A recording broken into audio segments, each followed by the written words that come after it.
4টায় ছিল, যখন 5টায় এসেছি আমরা তো সুন্দর ড্রেস ফ্রেস পরে টরে এসেছি, একদম খুব ফাইন, ঠিক আছে, গান করছি, খুব ঠান্ডা ছিল, শুটিং করছি। তো গাড়িতে তো অতটা বুঝিনি, হোটেলেও হিটার, গাড়িতেও হিটার। যখন নামলাম স্পটে, ও মাই গড, এক্সপ্রেশন ভুলে যাচ্ছে, ফ্যাশন টেশন সব বেরিয়ে গেছে তখন, সব বেরিয়ে জ্যাকেট ট্যাকেট পরে, জ্যাকেট ট্যাকেট তাড়াতাড়ি পরে, মানে আর ক্যাপ ট্যাপ হ্যাট ট্যাট ছিল, তো হ্যাটে আর হচ্ছিল না, ভাবছি যে অন্য ক্যাপ ট্যাপ পরবো কিনা বা কেমন কিছু করবো কিনা, ফ্যাশনও করতে হচ্ছে, এমন ঠান্ডা ছিল সেই দিন। আর আমরা তো এক্সপ্রেশনই ভুলে যাচ্ছিলাম, হারাবো তোকে নিয়ে, নেই এসা নেই। আমাদের যে কোরিওগ্রাফার ছিল, আমাদের কোরিওগ্রাফার যিনি ছিলেন জ্যাশ ভাই, তো আমরা যখন শর্ট দিচ্ছিলাম, शाकिब ऐसा नहीं तो कैसा भैया, बहुत कोल्ड है, जब थोड़ा सा रोमांटिक, रोमांस तो नहीं आ रहा है भैया, रोमांस घर चला गया, शाकिब को हॉट चॉकलेट पिलाओ। তোমাদের দুজনের ইকুয়েশনটাও কিন্তু শিকারী ছবিতে, এসকে মুভিজ প্রোডাকশনের শিকারী ছবিতে, যেটা 12 অগস্ট রিলিজ করতে চলেছে, তাতে তোমাদের ভীষণ সুন্দর দেখেছি এবং সবটা কিন্তু, এবং গানটা যখন দেখছি সেটা তার প্রমাণ। Thank you. আমরা চেষ্টা করেছি যে আমাদের যেহেতু ফার্স্ট কাজ, আমার শ্রাবন্তীর একসাথে প্রথম কাজ এটা, আমাদের প্রথম কাজটা যেন অনেক সুন্দর হয়, আমাদের কেমিস্ট্রিটা যেন মানুষ পছন্দ করে, সেই দিকটা আমরা সবসময় চেষ্টা করেছি একে অপরকে কোঅপারেট করতে।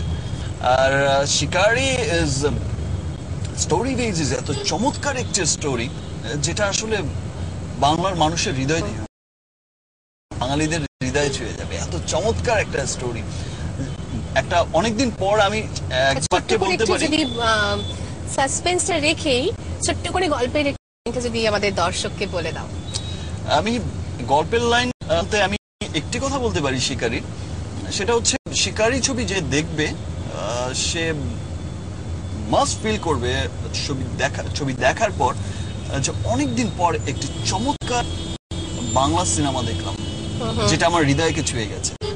এবং আমাদের বাংলা সিনেমাও যে, বাংলা গল্পের সিনেমাও যে এত চমৎকার হতে পারে, যার মধ্যে সবকিছু আছে, যার মধ্যে অ্যাকশন ইজ সুপার অ্যাকশন, যার মধ্যে রোম্যান্স ইজ সুপার রোম্যান্স, যার মধ্যে কমেডি ইজ সুপার কমেডি, যার মধ্যে আমাদের কেমিস্ট্রি, যার মধ্যে ইমোশন, সেন্টিমেন্ট, এভরিথিং, আর একই সঙ্গে তো কমপ্লিট প্যাকেজ। এক্স্যাক্টলি। আর একই সঙ্গে ছবিতে এখানকার খুব ভালো ভালো শিল্পীরা রয়েছেন, সব্যসাচী চক্রবর্তী, লিলি চক্রবর্তী, আর খরাজদা রয়েছেন, খরাজ মুখোপাধ্যায় রয়েছেন, বেনুদা। হ্যাঁ, কেমন অভিজ্ঞতা ওদের সঙ্গে কাজ করে? তোমার এখান তো প্রথম কাজ এটা। এবং একই সঙ্গে আরেকটা কথা জানিয়ে রাখি, ছবি ডিরেক্টরেরও কিন্তু প্রথম ছবি, জয়দীপ মুখার্জি ছবি ডিরেক্টর, ওনারও এটা প্রথম ছবি। জয়দীপ দা অসম্ভব অসম্ভব ট্যালেন্ট একজন ডিরেক্টর, ট্যালেন্টেড ডিরেক্টর, অসম্ভব ট্যালেন্টেড ডিরেক্টর, এবং উনি সবকিছুই জানেন, মানে অভিনয় থেকে শুরু করে মানে প্রত্যেকটা সেক্টরে ওনার এত পারদর্শিতা, মানে আমি জাস্ট ফ্যান হয়ে গেছি ওনার। আচ্ছা, এত চমৎকার একজন, অ্যাজ এ ম্যান এত চমৎকার, মানুষ হিসেবে যেমন চমৎকার, উনি মানে ওনার ক্রিয়েটিভিটি অসাধারণ ক্রিয়েটিভিটি, মানে এটা ছবিটা না দেখলে বোঝা যাবে না। 12 আগস্ট রিলিজ করছে এসকে মুভিজের শিকারী, শাকিব খান আর শ্রাবন্তী। অবশ্যই তোমরা দেখো আর সারাদিন ধরে দেখতে থাকো মিউজিক এফ ফাটাফাটি। আমি সুস্মিতা তোমাদের সঙ্গে শুরু করলাম আমার আজকের যাত্রা। নিশ্চয়ই আবার দেখা হবে, খুব ভালো থাকো। আর হ্যাঁ, বাই দ্য ওয়ে, এই যে কন্টেস্টটা, আমাদের শিকারী ছবির কন্টেস্ট, তাতে পার্ট নিও, তার জন্য প্রাইজ রয়েছে দুর্দান্ত। কেমন? আজ তাহলে আসি, খুব ভালো থাকো, টাটা।